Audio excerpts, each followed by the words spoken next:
നടൻ സിദ്ദിഖ് പ്രതിയായ ബലാത്സംഗ കേസിൽ സംസ്ഥാന സർക്കാരും സുപ്രീം കോടതിയിലേക്ക്. സിദ്ദിഖിന്റെ ജാമ്യ ഹർജി പരിഗണിക്കും മുമ്പ് സംസ്ഥാന സർക്കാരിന്റെ വാദം കേൾക്കണമെന്ന് ആവശ്യപ്പെട്ടൊരു തടസ്സ ഹർജി കൊടുക്കാനാണ് സർക്കാരിന്റെ നീക്കം. ബൽറാം നെടുങ്ങാടി ഡൽഹിയിൽ നിന്നും വിശദാംശങ്ങളുമായി വരുന്നു. ബൽറാം, പറയൂ.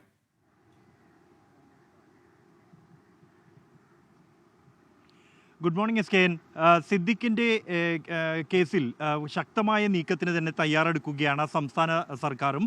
ഈ കേസിൽ അതിജീവിത സുപ്രീം കോടതിയെ സമീപിച്ചിരിക്കുന്ന ഒരു പശ്ചാത്തലത്തിൽ, തടസ്സ ഹർജിയുമായി സുപ്രീം കോടതിയെ സമീപിച്ചിരിക്കുന്ന ഒരു പശ്ചാത്തലത്തിലാണ് സംസ്ഥാന സർക്കാരും തടസ്സ ഹർജി നൽകാനുള്ള തീരുമാനം എടുത്തിരിക്കുന്നത്. കാരണം ഈ കേസുമായി ബന്ധപ്പെട്ട നീക്കങ്ങൾ ശക്തമാക്കാൻ തന്നെയാണ് സംസ്ഥാന സർക്കാരിൻ്റെ തീരുമാനം. ഇതുമായി ബന്ധപ്പെട്ട സർക്കാരിൻ്റെ സ്റ്റാൻഡിംഗ് കൗൺസിൽ നിഷേ രാജൻ ശങ്കറിന് ഈ തടസ്സ ഹർജി നൽകാൻ ആവശ്യമായ നിർദ്ദേശങ്ങൾ ഉന്നത നിയമ കേന്ദ്രങ്ങളിൽ നിന്ന് തന്നെ ലഭിച്ചിരിക്കുന്നു എന്നാണ് ലഭ്യമാകുന്ന വിവരം എന്നുള്ളത്.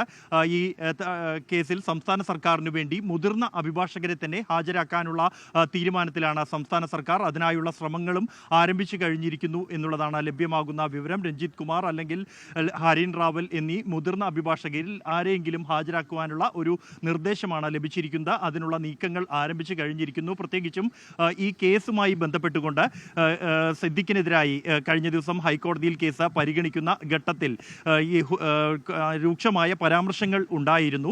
ഹീനമായ കുറ്റകൃത്യങ്ങളുടെ പരിധിയിൽ വരുന്ന അത്തരത്തിലുള്ള ഒരു കുറ്റകൃത്യമാണ് ഉണ്ടായത് എന്ന തരത്തിലുള്ള പരാമർശങ്ങൾ ഉണ്ടായിരുന്നു. തുടർന്നാണ് സിദ്ദിഖിന് ജാമ്യം നിഷേധിക്കുന്ന സാഹചര്യം ഉണ്ടായത്. എന്നാൽ സിദ്ദിഖ് ഈ വിഷയത്തിൽ ചൂണ്ടിക്കാണിച്ച മറ്റ് ചില കാര്യങ്ങൾ, ഇതിൻ്റെ മെറിറ്റുമായി ബന്ധപ്പെട്ടുള്ള ചില കാര്യങ്ങൾ ഈ ഹൈക്കോടതിയിൽ പരിഗണിക്കുന്ന ഘട്ടത്തിൽ ഉണ്ട്. ഈ കാര്യങ്ങൾ പരിഗണിച്ചുകൊണ്ട് ഈ സുപ്രീം കോടതിയിൽ കേസ് എത്തുന്ന ഘട്ടത്തിൽ സിദ്ദിഖിൻ്റെ അഭിഭാഷകർ ഈ കാര്യങ്ങൾ ചൂണ്ടിക്കാണിക്കുമെന്നും അത് മറികടക്കുന്നതിന് വേണ്ടി, അല്ലെങ്കിൽ അക്കാര്യങ്ങൾ സുപ്രീം കോടതിയുടെ ശ്രദ്ധയിൽപ്പെടുത്തുന്നതിന് വേണ്ടിയുള്ള ഉചിതമായ നീക്കങ്ങൾ ഉണ്ടാകണം എന്നുള്ള നിർദ്ദേശമാണ് നൽകിയിരിക്കുന്നത്. എന്തായാലും സിദ്ദിഖും സുപ്രീം കോടതിയെ സമീപിക്കാൻ ഒരുങ്ങുന്ന ഒരു ഘട്ടത്തിലാണ് തടസ്സ ഹർജിയുമായി നീങ്ങാനുള്ള നിർദ്ദേശം ലഭിച്ചിരിക്കുന്നത്.